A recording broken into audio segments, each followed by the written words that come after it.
बंडावळी गुवाहाटीतल्या हॉटेलमधून आमदार बालाजी कल्याणकर आत्महत्येच्या विचारात होते असा गौप्यस्फोट शिंदेचे मंत्री संजय शिरसाट यांनी केलाय। आणि विशेष म्हणजे जनतेशी बेईमानी करायची नव्हती, मात्र विकासासाठी आपण शिंदेच्या सोबत गेल्याचं स्पष्टीकरण त्यावर आमदार कल्याणकरांनी दिले। पाहूया।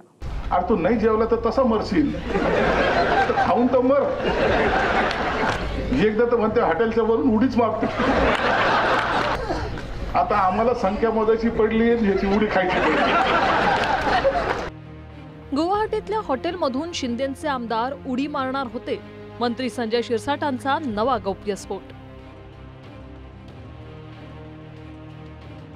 बहुमतासाठी आम्हाला एक आमदाराची गरज होती, मात्र एका आमदाराला उडी मारण्याची पडली होती।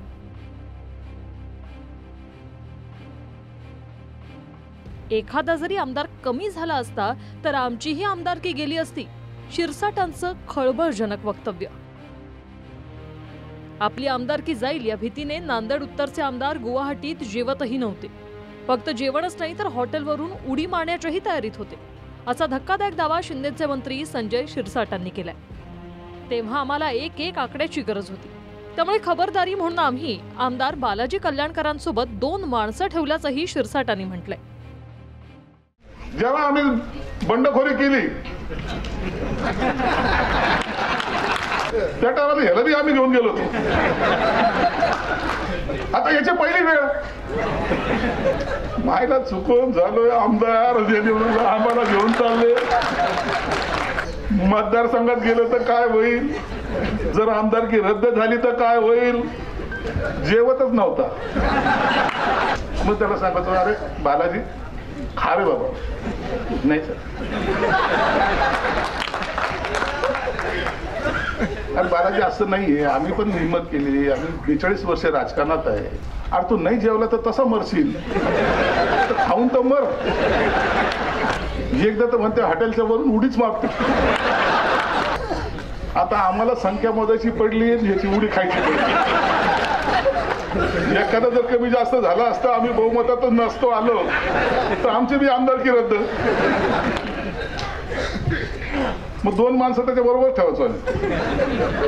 हा तिकडे जरी पाऊल टाकलं अलर्ट होऊन जा, नंतर सर्व तुम्हाला इतिहास माहिती। नाही, खरंच आहे, सत्य आहे। मी 2-3 दिवस डिस्टर्ब होतो।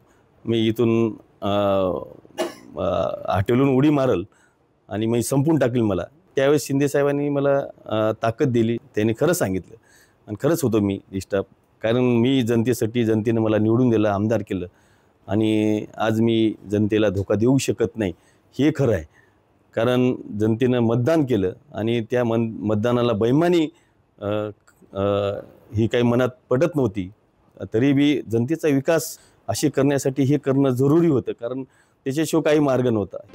याआधी सुद्धा आम्ही राजकीय कारकिर्दीचा सट्टा लावून गुवाहाटीला गेल्याचं विधान मंत्री गुलाबराव पाटलांनी केलं होतं, तर खुद्द शिंदेबद्दलही माजी मंत्री केसरकरांनी असंच विधान करून खळबळ उडवून दिली होती की शिंदे साहेब हा एक सच्चा मनुष्य आहे। त्यांनी काय सांगितलं, मला ज्यावेळेला असं वाटायला लागलं की माझा हा उठाव यशस्वी होणार की नाही, त्यावेळेला मी एकच गोष्ट केली असती, माझ्याबरोबर आलेल्या सगळ्या आमदारांना परत पाठवून दिलं असतं। मी एक फोन केला असता की माझी चूक झालेली आहे, पण ह्या लोकांची काही चूक नाही, आणि तिथंच मी माझ्या डोक्यामध्ये गोळी झाडून घेतली असती। मी तर नंबर 33 होतो, तिर्री पे तिर्री। उद्या जर काही लाल काला झाला असता तर भावपूर्ण श्रद्धांजली होती आमच्या राजकीय करिअरची। हा सट्टा कसा खेळलो आम्ही आमच्या राजकारणाचा सट्टा खेळलो। 35 वर्षांच्या बाळासाहेबांच्या इमानदारीने आम्ही कामं केली, आणि आता आम्ही गद्दार। एकदा तर म्हणते हॉटेलच्या वरून उडीच मागते, आता आम्हाला संख्या मोजायची पडली, याची उडी खायची पडली। एखादा जर कमी जास्त झाला असता, आम्ही बहुमतातच नसतो आलो तर आमची बी आमदारकी रद्द। तुर्तास गुवाहाटीला गेलेल्या काहींनी जी आमदारकी जाईल अशी भीती वाटत होती, त्याबद्दल दुसरी निवडणूक होऊनही अद्याप कुठलाच निर्णय झालेला नाही। विधानसभाध्यक्ष राहुल नार्वेकरांनी शिंदेच्या बाजूने निकाल दिला, मात्र प्रत्यक्षात अपात्रतेची कारवाई दोन्हीकडच्या कोणत्याच आमदारांवर केली नाही, आणि दुसरीकडे सर्वोच्च न्यायालयात अद्याप या प्रकरणाचा निवाळा प्रलंबित आहे। ज्ञानेश्वर लोंढे, TV9 मराठी, नांदेड।